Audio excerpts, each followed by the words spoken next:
Hi everyone, there are many things I want to tell you today, but first of all I want to say that I was really impressed about all the work that you've done throughout Module 1. You have shown a very good understanding of the IB philosophy. You have shared many ideas about how to develop international mindedness in class and also how to follow the standards and practices. So it was really interesting to read you. You have asked many questions during the learning engagement activities that you were able to answer to each other. But if there are, and I know that many of these questions will be answered throughout the workshop, but if there are any remaining questions that you have along the workshop, please don't be shy to ask it again, because in Module 1, the idea was to see your perspective about the IB philosophy more than mine. And starting Module 2, we are really trying to build a unit plan to plan following the IB guidelines. And doing that, I know that we'll be able to answer many of these questions. So now, for Module 2, there are many activities which are really important. It is really what will give life to our unit plan that we are going to build in this workshop. So the first learning, once again, before I say that, there are the module notes, developing an MYP unit, and when you open that, it shows you webinars, extras, and some explanations, some slides that will help you understand all of the things that we will cover in Module 2. So of course, that should be like a starting point. And then you'll see that there are no longer learning engagement number 2, because the concepts that we identify will be used to create the statement of inquiry and the global context as well. So activity 2 and 3 are blended together. So that's normal. So let's go to the first learning engagement activity. For the first learning engagement activity, you will browse a site which is called Global Oneness. So once again, to post your own post, just click on My Own first, Global Issues Forum, and then you just click on the reply here of my post, and then it will follow up in chronological answer. Of course, if you reply and comment to someone else, then you reply to their own post. Okay, so that is a reminder, because I know that some of you was actually adding new topics instead of replying to my post, and it is a little bit harder to follow the chronological order. So the activity in itself is to go to the Global Oneness site, and I've done that. For instance, I just shown you one. Here there was a little video of 8 minutes and then a background, and I can use that as a starting point for my unit. Of course, what is suggested by the site might not be how I will present it to my students, but at least it's a good idea. There are many nice resources in this site, and that's why we want to present it to you. So you click on the Global Oneness site. You can browse the site in order to find the story. Perhaps you might not use that exact story in your unit plan, but still it could be a starting point. So it could be a video, it could be a photo essay, it could be an essay. There are many things here, so you can just browse and try to find an interesting story. Often I try to find something with statistics and things that I can use in order to build something in mathematics. So that's the first learning engagement activity. The second learning engagement activity is blended with the third one, because when you will see the module notes, you will have to identify concepts and also a global context exploration, and then you will have to create a statement of inquiry. So I will just go here to global context, the MYP. About the global context, which are in the MYP From Principles into Practice guide, what you will have in the guide is that you have 6 global contexts, and then there's an explanation, description of the context, but we will use the explorations. So the way it's done is that we can use only one. For instance, if I would choose happiness and the good life, it would be 1. So normally when it is and, we use both, but when there's a comma, we can just use like themes and it would be okay. So this is what we call an exploration. So I know that if I go to globalization and sustainability, we often use like data-driven decision making in mathematics.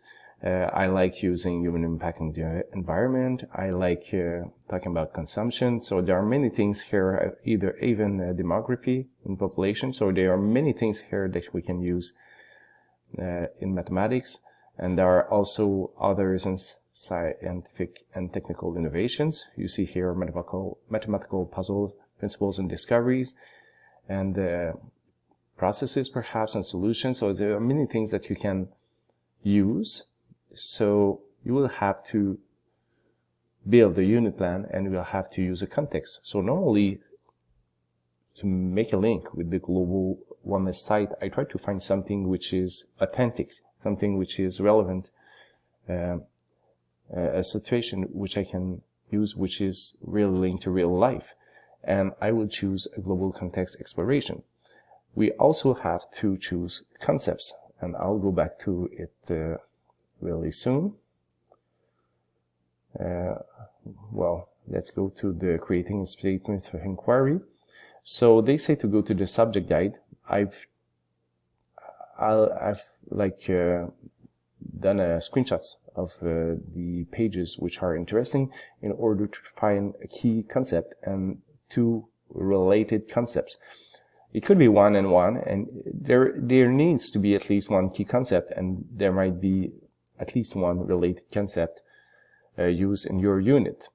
So once you will have chosen the concepts which are related to your topic and also the global context exploration, then you will be able to create the statement of inquiry.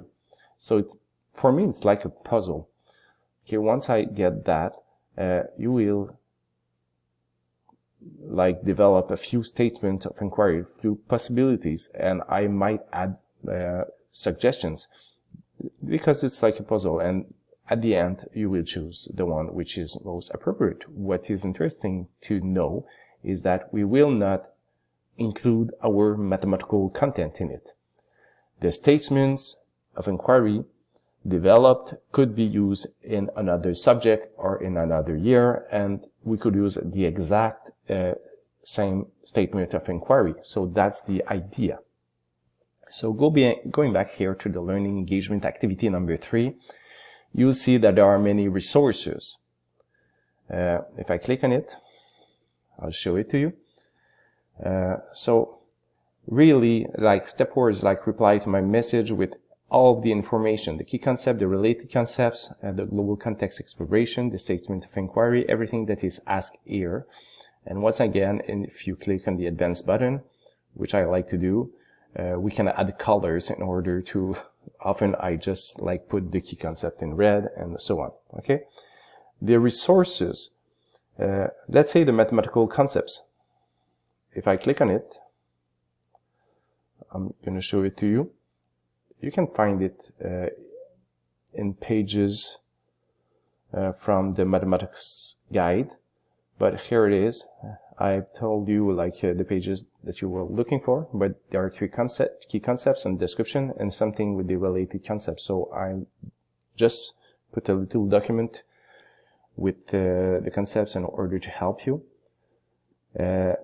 choose a concept. Also, you hear from the MYP, My Principles into Practice, you will find on pages, I'm sure I've written it, 58 to 62. So if you go to page 58 to 62, then you'll see the global context. So this is the first page actually. you see global context. Once again, it's the same as in the module notes. Here are explorations. But the thing I might not have said is that you can select two and link them. For instance, I could say how consumption have human impact on the like an impact on the environment. So you can choose like two. Same thing if I would talk about the human impact on the environment in relation with demography, I could use these two and this would become my concept. So let's go back to the activity. Also, I've put in the unit planner from the MYP, which is the IB version, because you can start it right away if you want. It's not mandatory, you don't have to post it for now, but you can already try to write in it. What I would say is that I've created my own version from this one with links, and a blank version and a commented version, which is here. If you click on it, what you'll see, you can download it actually, okay, by pressing like, well, here it's in French, but you can download it. And then it's the same thing, but the thing is that here I had the concepts, here the global context. So if you click on it, you already have like the right pages. I've put in the mathematics guide and also the from principles into practice guide. So everything is linked here. It's a reminder about what is a conceptual understanding. Actually, conceptual understanding is only like one sentence linking the key and related concepts. What you have to keep in mind is that we want to be able to transfer it. So it's really the idea of transferring what is written there could be transferred in another year and in another subject. And then if you add the global context exploration, it will become your statement of inquiry. But you could use the same conceptual understanding with another global context exploration and build another unit plan actually. So, and here are some recommendations for that. So this is the parts that we've done so far. Okay. So it's another tool that you have. Then, of course, the mathematics guide and the evolving MYP unit plans that I'm presenting to you right now. It's a guide where each of the unit plan section is presented, and with 3 levels, going from beginning developing to sharing. So we should try to go to the sharing level. So you see here the first point of evaluation of the unit plan is a statement of inquiry. So what we want to do is to follow all these recommendations, so you can use that guide throughout the workshop in order to make a better unit plan. So, and the blank version, the other thing I wanted to say is that once you get here, you can at the end just press on the right button and then just press to erase the line, and that way it will be the same as if you would have build it in a blank version. So you can use the IB model or you can use mine. At the end it looks like that and everything is there. And also I would say using the new format of unit plans that the IB has developed, and I'll talk about it a little bit later in the workshop. So for the 4th learning engagement activity, we're going to service as action. And what you'll see is that you have to identify 3 opportunities for service as action. For instance, last year, the students in MYP 1 in mathematics have done a survey about how the students from the school were wasting water at their home. So they have used that data that they've collected along with some other research in order to create posters to sensibilize the other students in the school. But it can also be something which is an idea, like at the end of the unit, the students who are interested in doing something could choose to pursue like an objective after the unit plan. And with that, you also have to identify service outcomes, which are in page 24 of the unit plans, but they are also in my unit plan model, which I will show you in a second video.